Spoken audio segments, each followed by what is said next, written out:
కేంద్రంలో భాజపా మరోసారి అధికారం చేపట్టడం ఖాయమని ప్రధాని నరేంద్ర మోదీ ధీమా వ్యక్తం చేశారు. ఎన్డీఏ కూటమిని బలపరిచేందుకు ఇప్పటికే ప్రజలు నిర్ణయించుకున్నారన్న ప్రధాని ఈ ఎన్నికల్లో తమ పోటీదారు కోసం వెతకాల్సిన అవసరం ఏర్పడదన్నారు. నిరుద్యోగంపై విపక్షాలు రాద్ధాంతం చేస్తున్నాయే తప్ప వాటికి ప్రాతిపదిక లేదని ప్రధాని మోదీ చురకలు వేశారు.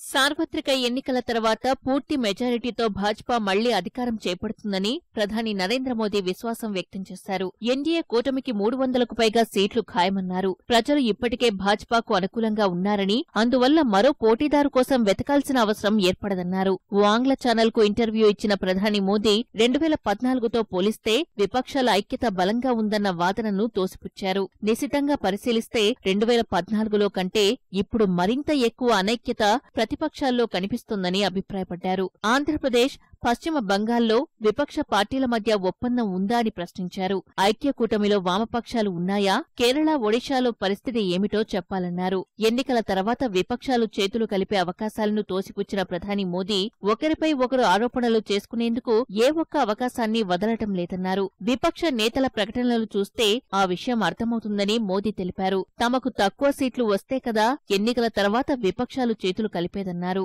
ఈ ఎన్నికల్లో మోదీకి ప్రత్యర్థి ఎవరని అడిగిన ప్రశ్నకు ఈసారి అలాంటి అవకాశమే లేదని సమాధానమిచ్చారు.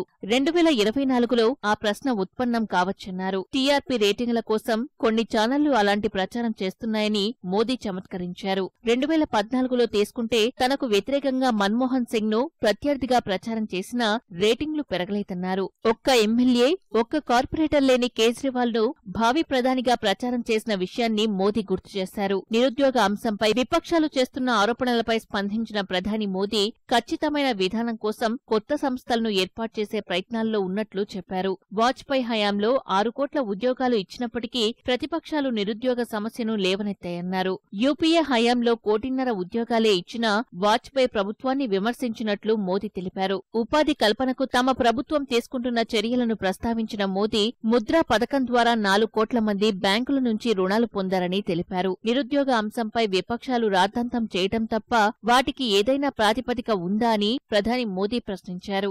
ఓపెన్ స్పేస్ లభ్యత కారణంగానే ఇటీవల ఉపగ్రహ విధ్వంసక క్షిపణి ప్రయోగం చేపట్టినట్లు ప్రధాని మోదీ వివరణ ఇచ్చారు. అది సాహసం లేదా చొరవ అనండి, అకస్మాత్తుగా జరిగింది మాత్రం కాదని పేర్కొన్నారు. అంతరిక్ష ట్రాఫిక్, ఘర్షణ లేకుండా ఓపెన్ స్పేస్ కావాలని ప్రపంచ సమాజాన్ని కోరాల్సి ఉంటుందన్నారు. ఆ మేరకు స్పేస్ ఖరారు చేసుకోవాల్సి ఉంటుందని, ఇది సుదీర్ఘ ప్రక్రియ అని మోదీ వివరించారు.